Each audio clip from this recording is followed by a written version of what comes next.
জীবনের সম্যক উপলব্ধি এবং উন্নতি সম্ভব।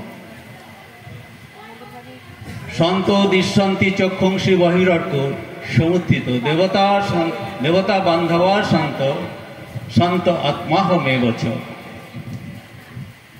শাস্ত্রে বলছেন দৃশ্যন্তি চক্ষুংসি বহিরর্ক, এই জড়জগতের সূর্য উদিত হলে আমরা জড় বস্তু দর্শন করতে পারি, কিন্তু সাধুর কৃপারূপী যখন আমাদের দর্শন দিব্য দর্শন উন্মোচিত হয়, তখন আমরা অপ্রাকৃত ভগবত রাজ্যের অপ্রাকৃত ভগবত স্বরূপের উপলব্ধি লাভ করতে পারি।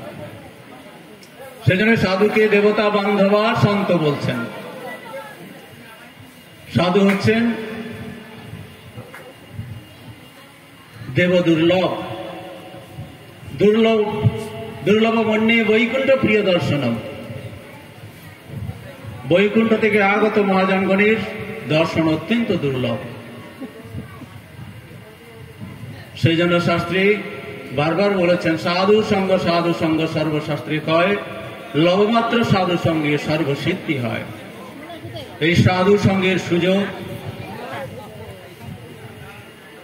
আমরা লাভ করেছি কেন না, এই রত্নগর্ভা রূপী যে মাতৃ তার পুত্র সন্তানকে দান করেছেন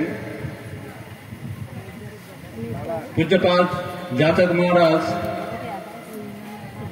এবং সেই যাচক মহারাজের মাধ্যম দিয়ে যে বৈষ্ণব সম্মেলনের একটা দরকার, বৈষ্ণব সেবার একটা দরকার, বৈষ্ণব সেবা যে কত গুরুত্বপূর্ণ জিনিস, এটা মহাপ্রভুর শিক্ষার মাধ্যম দিয়ে আমরা জানতে পেরেছি। এবং সেই শিক্ষাকে অবলম্বন করে আজ এখানে সেই বৈষ্ণব সেবার মাধ্যম দিয়ে তার মাতৃদেবীর মঙ্গল বিহিত হচ্ছেন। এটি আমরা বিশেষভাবে মহাপ্রভুর শিক্ষাতে দেখেছি।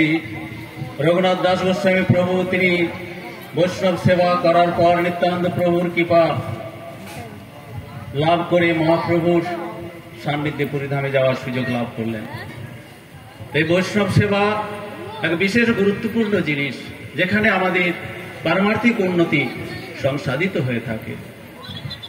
তাই এই বিশিষ্ট বৈষ্ণবী মাতৃর যে আজ আদ্যসাধ্য, সেখানে তাঁর শ্রী চরণে আমি সশ্রদ্ধ সাষ্টাঙ্গ প্রণিপাত নিবেদন করি, তার কাছে অহেতুকী কৃপা প্রার্থনা করি। তিনি আমাকে কৃপা করুন এবং সমস্ত বৈষ্ণব ত্রিদণ্ডী পাদগণ সকলে আমাকে কৃপা করুন। তিনি যেভাবে এই বিশিষ্ট বৈষ্ণবীর মাধ্যম দিয়ে তার আত্মিক মঙ্গলের ব্যবস্থা হয়েছে, সেই আত্মিক মঙ্গল যেন আমি লাভ করতে পারি, এই বলে আমি আমার বক্তব্যকে বিশ্রাম দিচ্ছি। বাঞ্ছা কল্পতরুভ্যশ্চ কৃপা সিন্ধুভ্যেব চ পতিতানাং পাবনেভ্যো বৈষ্ণবেভ্যো নমো নমঃ।